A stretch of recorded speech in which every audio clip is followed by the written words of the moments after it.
नमस्कार, भारत की आवाज देख रहे हैं आप। मैं माननीय प्रधानमंत्री जी से नम्र निवेदन करूंगी कि वे रिमोट द्वारा इन परियोजनाओं का लोकार्पण करें।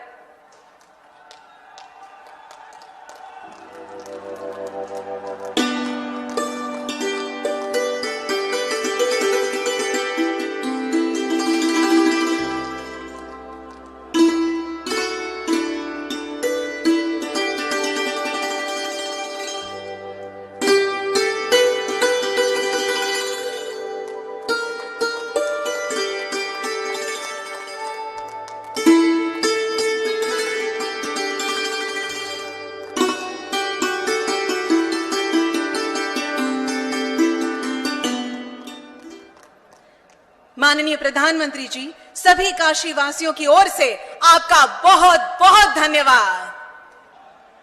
वाराणसी के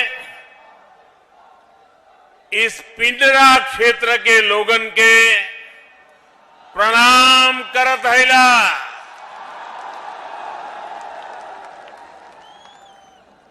पड़ोस के जिला जौनपुर के सब बंधु एवं भगिनी लोगन के भी प्रणाम।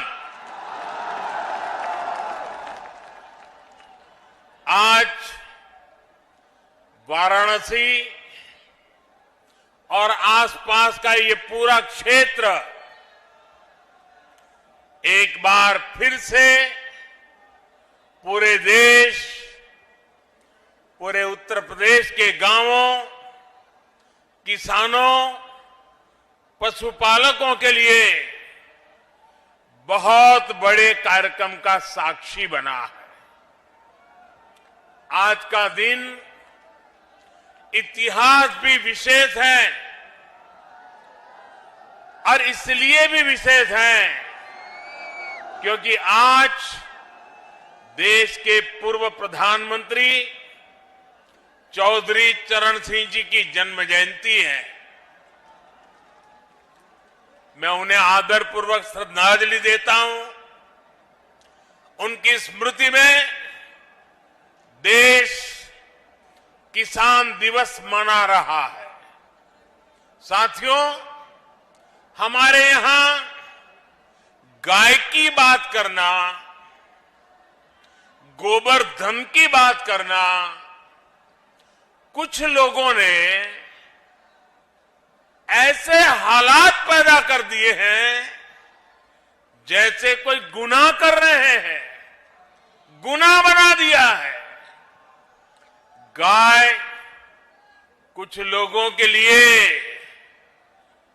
गुनाह हो सकती है, हमारे लिए गाय माता है, पूजनीय है। गाय भैंस का मजाक उड़ाने वाले लोग ये भूल जाते हैं कि देश के 8 करोड़ परिवारों की आजीविका ऐसे ही पशुधन से चलती है। इन्हीं परिवारों की मेहनत से आज भारत हर साल लगभग 8.5 लाख करोड़ रुपए का दूध उत्पादन करता है और ये राशि जितना भारत में गेहूं और चावल का उत्पादन होता है, उसकी कीमत से भी कहीं ज्यादा ये दूध उत्पादन की कीमत है। इसलिए भारत के डेयरी सेक्टर को मजबूत करना आज हमारी सरकार की सर्वोच्च प्राथमिकताओं में से एक है। इसी कड़ी में आज यहां बनास काशी संकुल का शिलान्यास किया गया है। साथियों, अब मैदान छोटा पड़ गया है, जगह नहीं है। आप वहीं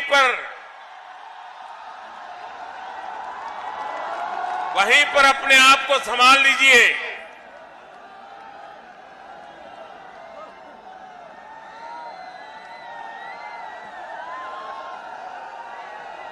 बनास डेयरी से जुड़े लाखों किसानों के खाते में करोड़ों रुपए ट्रांसफर किए गए हैं। रामनगर के दूध प्लांट को चलाने के लिए बायोगैस आधारित पावर प्लांट का भी शिलान्यास हुआ है। एक और महत्वपूर्ण बात हुई है जिसका सकारात्मक प्रभाव पूरे देश के डेयरी सेक्टर पर पड़ेगा। आज यहां दूध की शुद्धता के प्रमाण के लिए देश भर में एकीकृत व्यवस्था और उसका लोगो भी जारी हुआ है। डेयरी सेक्टर से जुड़े इन प्रयासों के अलावा आज यूपी के लाखों लोगों को अपने घर के कानूनी दस्तावेज यानी गरौनी भी सौंपी गई है। वाराणसी को और सुंदर, सुगम और सुविधा संपन्न बनाने के वाली 1500 करोड़ रुपए से अधिक की परियोजनाओं का लोकार्पण और शिलान्यास भी हुआ है। इन सभी विकास परियोजनाओं के लिए आप सभी को बधाई। यूपी और देश भर के गोपालकों को विशेष बधाई। साथियों, एक जमाना था जब हमारे गांवों के घर आंगन में मवेशियों के झुंड ही संपन्नता की पहचान थे। और हमारे यहां तो कहा भी जाता था, हर कोई इसे पशुधन कहता है।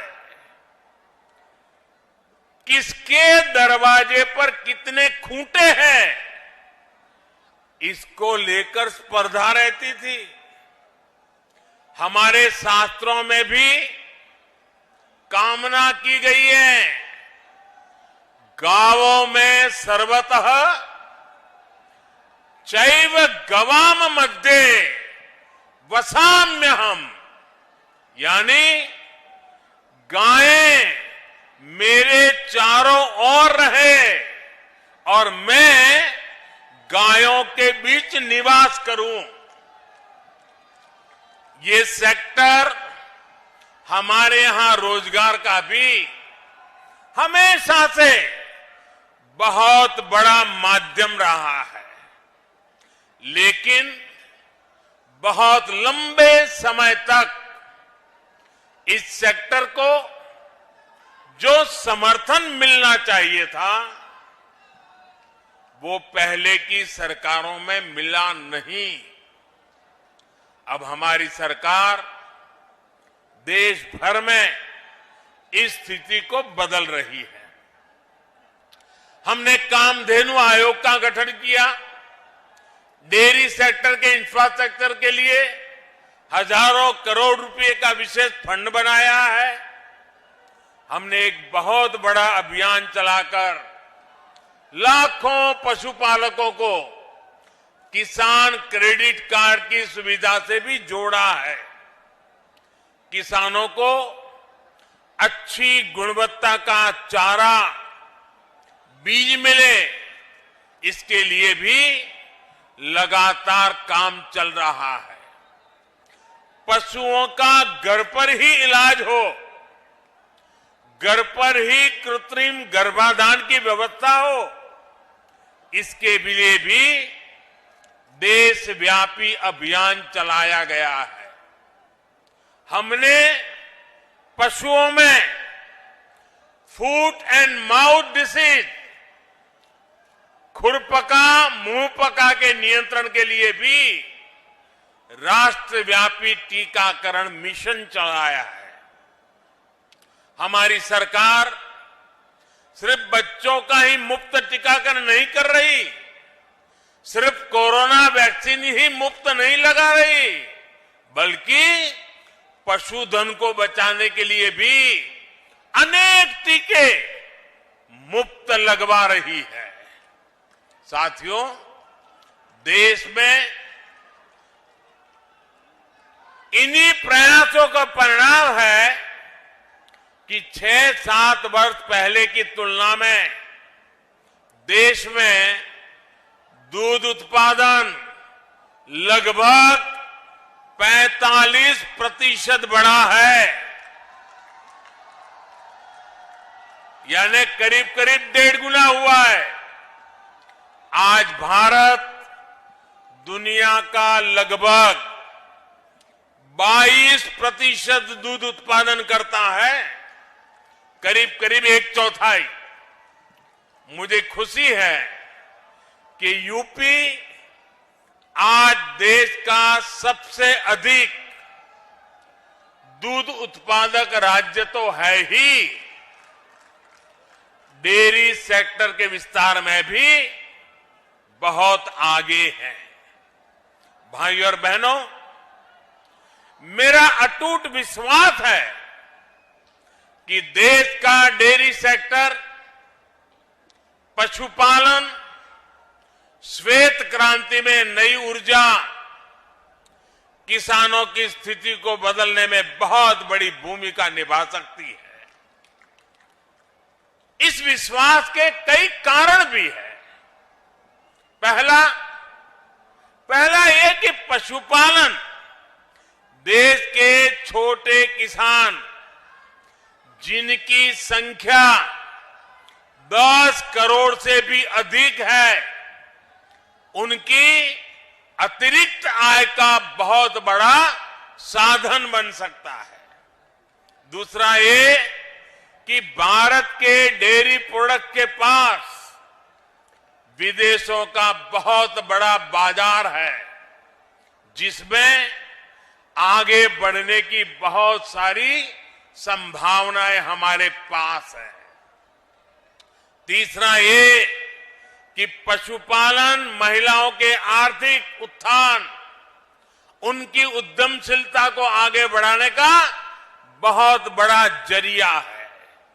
और चौथा ये कि जो हमारा पशुधन है वो बायोगैस, जैविक खेती, प्राकृतिक खेती का भी बहुत बड़ा आधार है। जो पशु दूध देने योग्य नहीं रह जाते, वो बोझ नहीं होते, बल्कि वो भी हर दिन किसानों की आय बढ़ा सकते हैं। भाइयों और बहनों, डबल इंजन की हमारी सरकार पूरी ईमानदारी से, पूरी शक्ति से किसानों का, पशुपालकों का साथ दे रही है। आज यहां जो बनास काशी संकुल का शिलान्यास किया गया है, वो भी सरकार और सहकार की इसी भागीदारी का प्रमाण है।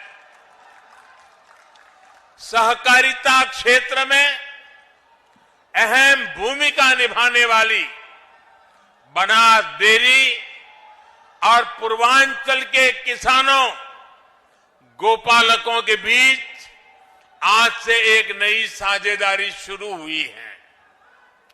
ये आधुनिक डेयरी प्लांट जब तैयार हो जाएगा तो पिंडरा ही नहीं, शिवपुर, सेवापुरी, रोहानिया और गाजीपुर, जौनपुर, चंदौली, मिर्जापुर, बलिया, आजमगढ़, मऊ जैसे जिलों के हजारों लाखों किसानों को इससे लाभ होगा। बनास काशी संकुल की इसकी वजह से आसपास के अनेक गांवों में दूध समितियां बनेगी, कलेक्शन सेंटर बनेंगे और दूध के खराब होने की चिंता से मुक्ति मिलेगी।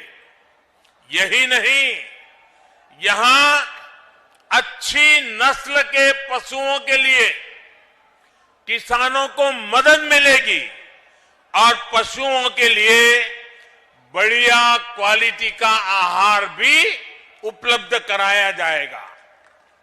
दूध, दही, छाछ, मक्खन, पनीर के अलावा यहां आइसक्रीम और मिठाइयां भी बनेगी।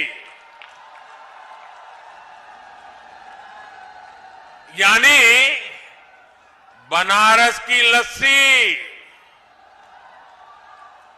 छेने की एक से बढ़कर एक मिठाइयां, या फिर लौंग लता,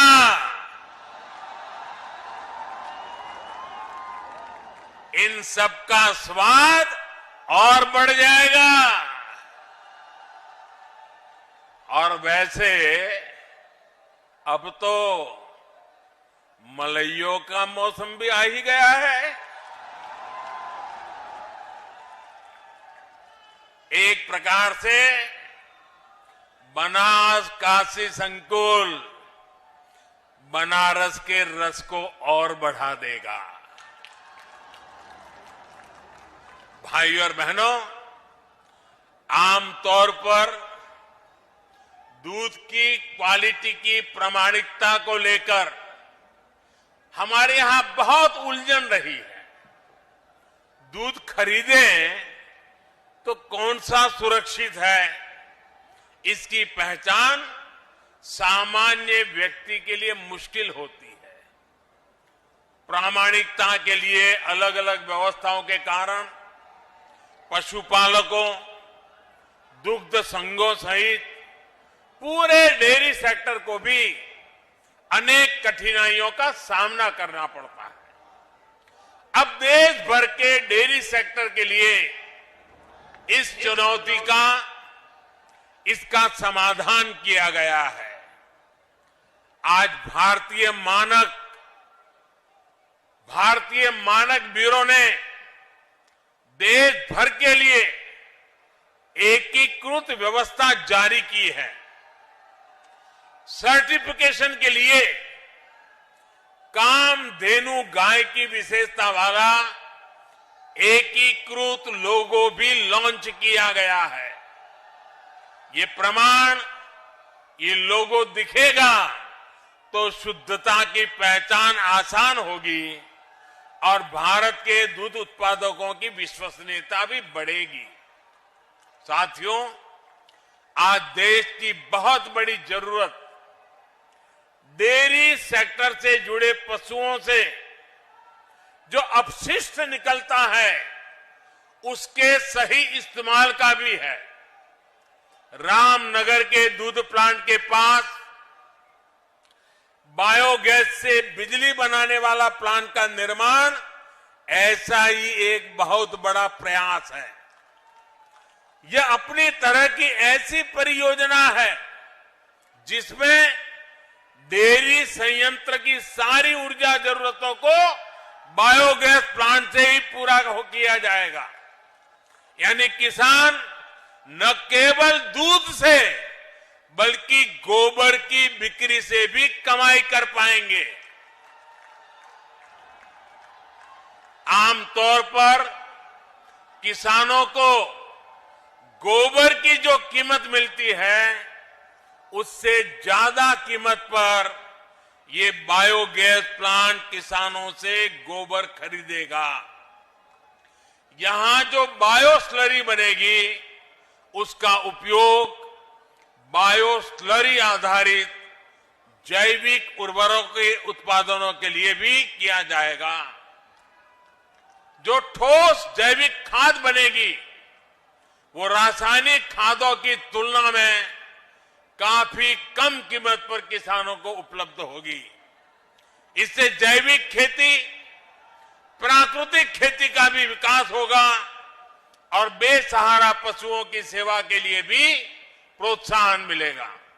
साथियों, एक समय था जब भारत में नेचुरल फार्मिंग, प्राकृतिक खेती और प्राकृतिक तरीके से खेती होती थी। प्राकृतिक खेती यानी खेती में कोई बाहरी मिलावट नहीं। जो खेत से मिल रहा है, खेती में जुड़े पशुओं से मिल रहा है, वही तत्व खेती को बढ़ाने के काम में आते थे। खाद हो, कीटनाशक हो, सब कुछ प्राकृतिक तरीके से ही बनते थे, इस्तेमाल होते थे। लेकिन समय के साथ प्राकृतिक खेती का दायरा सिमटता गया, उस पर केमिकल वाली खेती हावी होती गई। धरती मां के कायाकल्प के लिए, हमारी मिट्टी की सुरक्षा के लिए, आने वाली पीढ़ियों के भविष्य को सुरक्षित रखने के लिए अब हमें एक बार फिर प्राकृतिक खेती की तरफ मुड़ना ही होगा। यही आज समय की मांग है और इसलिए अब सरकार नेचुरल फार्मिंग को बढ़ावा देने के लिए, किसानों को जागरूक करने के लिए बहुत बड़ा अभियान भी चला रही है। और आज जब हम आजादी के 75 साल आजादी का अमृत महोत्सव मना रहे हैं, तब मैं देशवासियों से, खास करके मेरे किसान भाइयों बहनों से, विशेषकर मेरे छोटे किसानों को आज किसान दिवस पर आग्रह करूंगा कि आप प्राकृतिक खेती की तरफ आगे बढ़ें। प्राकृतिक खेती खर्च भी कम होता है, उत्पाद भी बढ़ता है। ये खेती का सबसे सस्ता तरीका है, सबसे सुरक्षित तरीका है और आज के विश्व में प्राकृतिक खेती से पैदा हुई फसलों की कीमत भी बहुत ज्यादा है। ये हमारे कृषि सेक्टर को आत्मनिर्भर बनाने की दिशा में भी बड़ा कदम है। मैं देश के स्टार्टअप सेक्टर को भी, नौजवानों को भी कहूंगा कि नेचुरल फार्मिंग के आपके लिए अनेक नई संभावनाएं हैं। हमारे नौजवानों को, युवाओं को इसका पूरा लाभ उठाना चाहिए।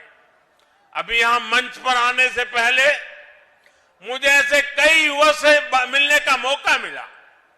सरकारी योजनाओं से जुड़ने से कितने बड़े साहसपूर्ण काम उन्होंने किए हैं, कितना बड़ा बदलाव उनके जीवन में आया है।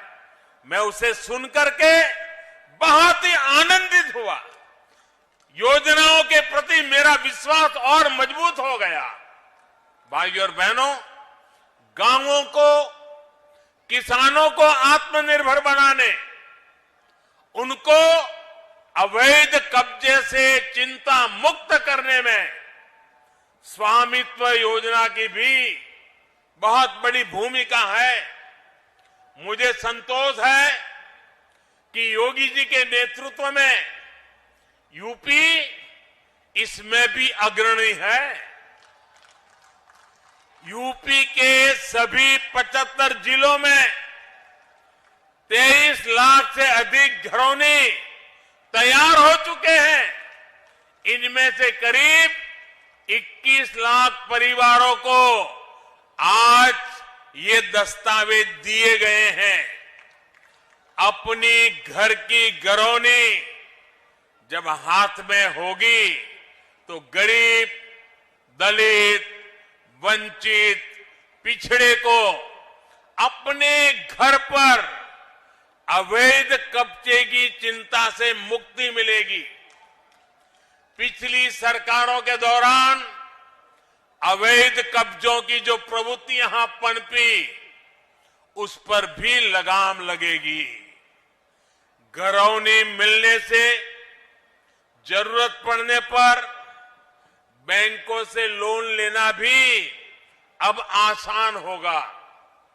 इससे गांवों के युवाओं को रोजगार, स्वरोजगार के लिए माध्यम उपलब्ध होंगे। भाइयों और बहनों, विकास की जब बात आती है तो काशी अपने आप में एक मॉडल बनता जा रहा है। पुरातन पहचान को बनाए रखते हुए हमारे शहर नूतन काया कैसे धारण कर सकते हैं, ये काशी में दिख रहा है। आज जिन प्रोजेक्ट्स का लोकार्पण और शिलान्यास हुआ है, वो भव्य काशी, दिव्य काशी अभियान को और गति देंगे। काल भैरव जी समेत शहर के 6 वार्डों में जो पुनर्विकास काम है, 700 से अधिक स्थानों पर जो सीसीटीवी कैमरे लगाए गए हैं, उससे स्मार्ट और सुरक्षित सुविधाओं की तरफ बढ़ती काशी को और बल मिला है। महान संत पूज्य श्री रविदास जी की जन्मस्थली को विकसित करने का कार्य भी तेजी से चल रहा है। लंगर हॉल के बनने से यहां देश भर से आने वाले श्रद्धालुओं को बहुत सुविधा होगी। भाइयों और बहनों, आज वाराणसी के जो चौराहे सुंदर हो रहे हैं, सड़कें चौड़ी हो रही हैं, नए पार्किंग स्थलों का निर्माण हो रहा है, उससे शहर में ट्रैफिक जाम की स्थिति में बहुत सुधार हुआ है। ये जो वाराणसी कैंट से लहरतारा होते हुए प्रयागराज की तरफ हाईवे जाता है, इस पर कितना दबाव रहता है, ये आपसे अच्छा कौन जानता है। अब जब ये 6 लेन का ही हो जाएगा तो दिल्ली, आगरा, कानपुर, प्रयागराज से आने वाले यात्रियों और सामान ढुलाई सभी के लिए सुविधा होगी। यही नहीं, शहर के दूसरे क्षेत्रों के लिए भी अब आना जाना और आसान हो जाएगा।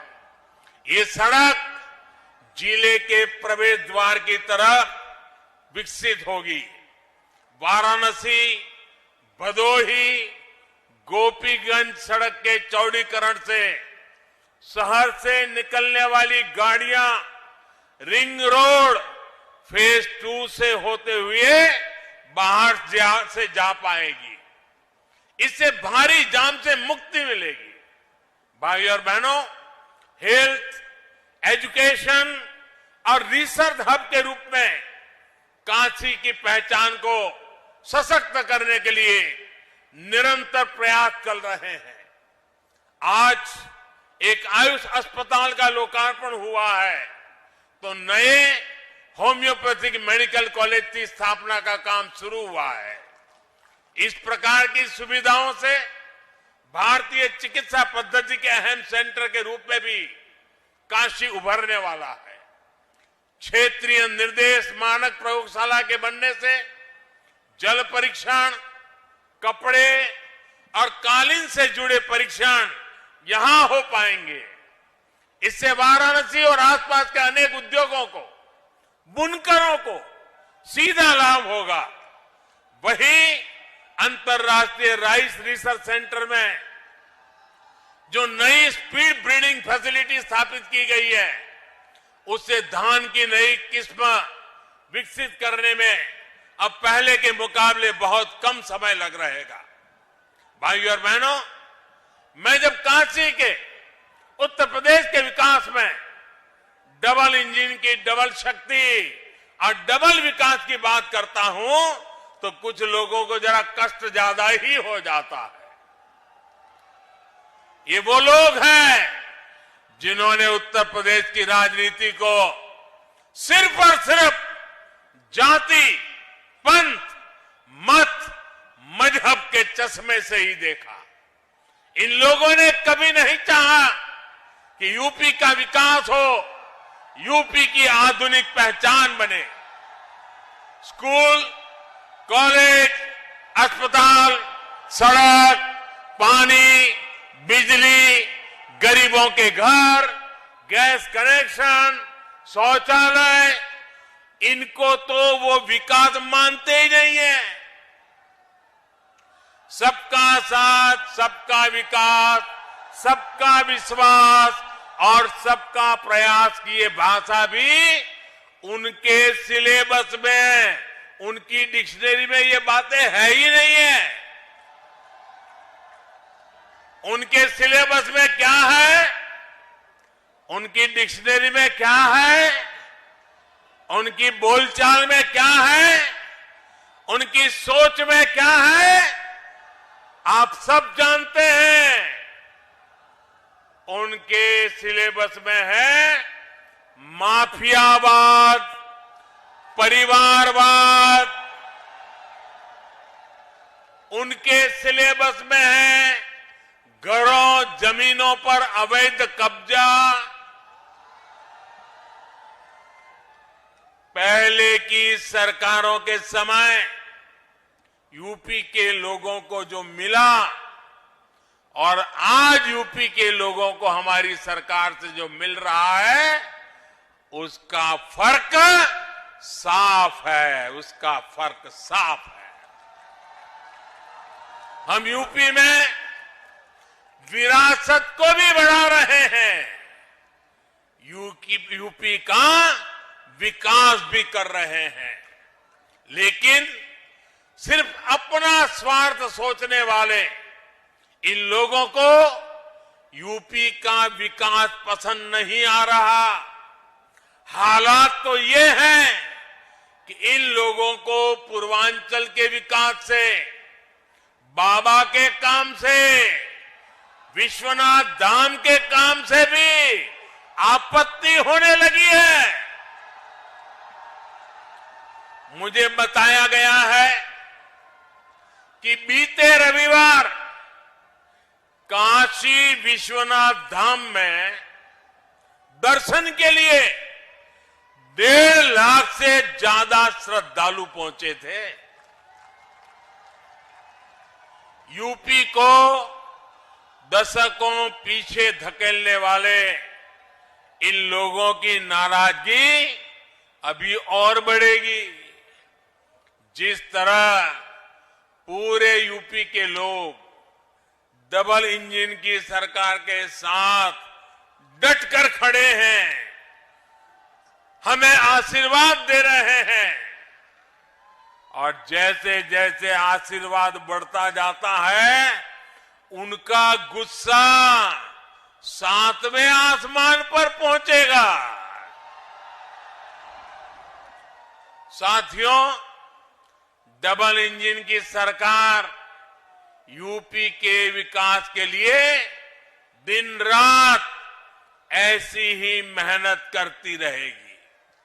महादेव के आशीर्वाद और काशी वासियों के स्नेह से विकास के नए रिकॉर्ड बनाते रहेंगे।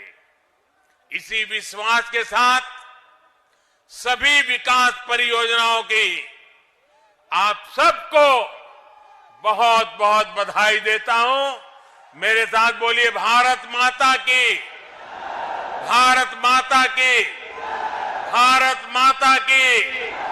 बहुत बहुत धन्यवाद।